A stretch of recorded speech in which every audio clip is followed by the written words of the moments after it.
All right. Hi. So, first thing you want to do for Forerunner mostly when you're texturing your pieces is you want to find like a texture that will fit the model flow wise. So you see how this model is angled going flat, it's flat and then goes up and then straight. So I took this narrows texture from one of the center blocker pieces on the map and I took it because I knew that it had this particular angle. And it's not something you always think about, but it's something you can sometimes remember based on memory or going through the bitmaps after a while, like I have. Same goes for this one. I knew. I mean, a lot of it is trial and error. You just plug a texture in and move it around and see, oh, okay, it fits there. So that's that. Things like finding the right texture flow. See, I did it here too, but the problem is it doesn't always work because this is a texture made of multiple different pieces for other models. So you can see this piece, this texture got brought into the mix. I mostly used it because it lined up perfectly with this railing and also lined up with this hard angle. And then this little nice piece, which I reused.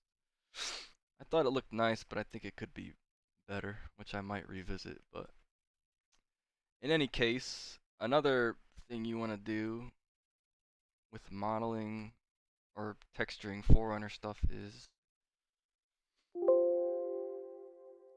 you want to make sure that you want to use these dark pieces as much as possible. Like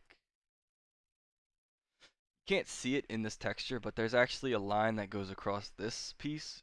It's in the bump map, but unfortunately it's not in the bitmap, which I'm using. So in the bitmap I can't see it, but in the bump map it's there. So you could technically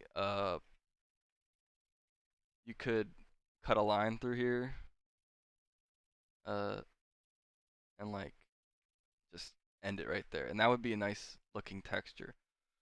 But and that's what I did with these. That's why I'm using bump maps because I can't. The diffuse is too flat. It doesn't show enough detail. So I had to use this so I could see those little notches to see how much if it was stretched or not. But yeah, and anyway, you just want to like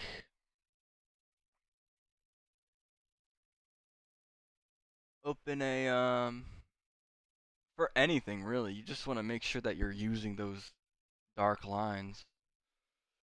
I shouldn't even really need to explain that. It it applies here as well. Or hold up. Oh god, I'm a mess. See, this is actually the same texture, but corner, panel corner, yeah.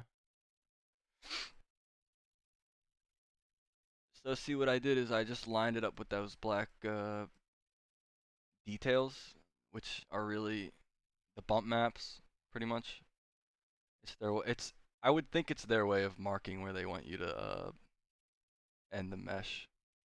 So like if you had an angle like a triangle, you would angle it up here and then down. But let's show you something else. Let's show you how to do let's like how I did this, for example. Uh, you want to select all the faces you want, obviously, and that's good. Oh, all right. So I already have the vert selected the texture I want, which is this texture. And what I was saying about finding the flow is, um,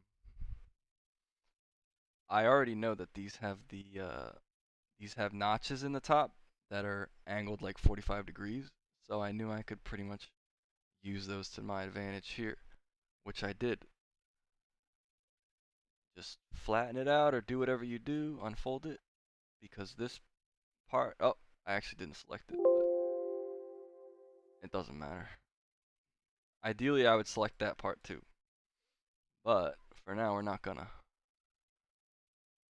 We're gonna pull up the wall vert, alright? And then we're gonna just start stretching it till it fits.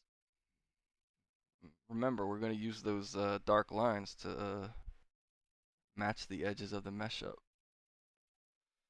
And you're also gonna like look at the model. You're not just gonna focus on here. You wanna see how it fits in the real space. So you see how it's already like taking shape over the door?